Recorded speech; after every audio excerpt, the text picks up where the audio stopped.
তার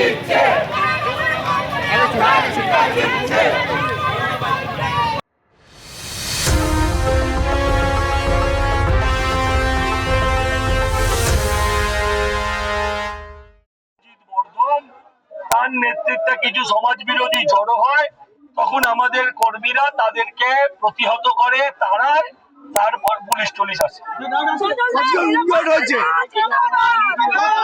মিথ্যে কথা বলছি, মিথ্যে কথা। বিজেপি মিথ্যাবাদী দল, তারা মিথ্যে কথা বলছে। আপনারা আপনাদের নিউজ মাধ্যমে দয়া করে বাংলার মানুষকে দেখান, বরানগরের মানুষদেরকে এখানে একটা প্রতিবন্ধী ছেলেকেও বাইরে থেকে বহিরাগতদের দিয়ে এনে মেরেছে। এর জবাব আমরা দেব না, আমরা শুধু এখানে দাঁড়িয়ে স্লোগানিং করেছি।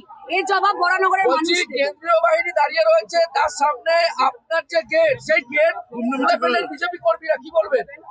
সেটা আমি জানি না, এখন আমি দেখিনি কে গেট খুলেছে কে গেট খোলেনি। আমি শুধু এইটুকু দেখেছি যে আমার কর্মীদেরকে বহিরাগতরা বাইরে থেকে এসে মারছে। আমরা শান্তিপ্রিয় ভাবে প্রত্যেকটা ওয়ার্ডে ওয়ার্ডে প্রচার করছি, তারাও প্রচার করছিল।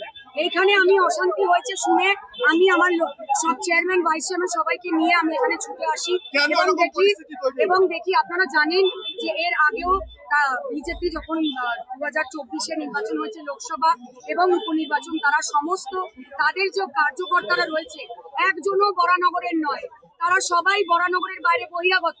এবং এখানে কোনো বচসা প্রথমে হয়েছিল, তারপরে হু হু করে বাইকে করে বাইরে থেকে কাশীপুর থেকে বা লেবুতলা থেকে ছেলে এসছে, বউবাজার থেকে ছেলে এসছে, এসে এখানে আমাদের প্রতিবন্ধী কর্মীকে মেরেছে, বয়স্ক কর্মীদের মেরেছে এবং আমাদের টাউন সভাপতির গায়ে হাত দিয়েছে। কতজন কর্মী আক্রান্ত হয়েছে দিদি? অনেকজন কর্মী আক্রান্ত হয়েছে। মহিলাদের এখানে মহিলাদের শাড়ি টেনে ছিঁড়ে দেওয়া হয়েছে, আমাদের মহিলা কর্মীদের শাড়ি টেনে ছিঁড়ে দেওয়া হয়েছে।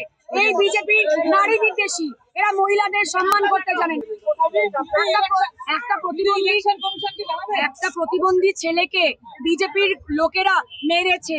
প্রতিবন্ধী ছেলেটা যে পার্টিরই কর্মী হোক না কেন, একটা প্রতিবন্ধী গায়ে হাত দিয়েছে। দেখছেন তো সবাই, আমরা তো এখানেই দাঁড়িয়ে রয়েছি, পুলিশ এবং সিআরপিএফ তারা রয়েছে। আমরা কোনো অশান্তি করতে চাই না। আমি বলি আমার কথা, আপনার প্রশ্ন আমার মুখের উপরে তুলে দেবেন না। আমাকে যদি প্রশ্ন করেছেন উত্তরটা শোনার মানে ধৈর্যটা রাখুন। আমরা শান্তিপ্রিয় ভাবে চাই সমস্ত পলিটিক্যাল পার্টি গণতান্ত্রিক ভাবে তারা প্রচার করুক, আমাদের কোনো আপত্তি নেই, আমরা কোনো আপত্তি করিও নি। আমি নিজে 2 নম্বর ওয়ার্ডে প্রচার করছিলাম এবং যেরকম আমাদের শিডিউল সেরকম আমার কর্মী সভা এখন ছিল। এইখানে এই বচসার জন্য আমাদের সবাইকে নিজেদের প্রচার ছেড়ে ছুটে আসা হয়েছে। এটা কিছুই না, বিজেপি ভয় পেয়েছে যে তারা বরানগর আবার হেরে যাবে, সেই জন্য বিজেপি বহিরাগতদের বাইরে এনে বরানগর শান্ত, বরানগর অশান্ত করার চেষ্টা করছে। এর জবাব বরানগরবাসী ভোটের মাধ্যমে দেবে।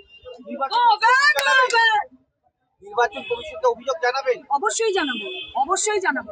তারা দেখুক এবং তারা স্টেপ নিক।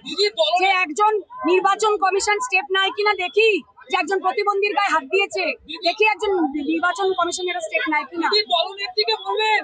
অবশ্যই বলবো, অবশ্যই বলবো, অবশ্যই বলবো, অবশ্যই বলবো, অবশ্যই বলবো।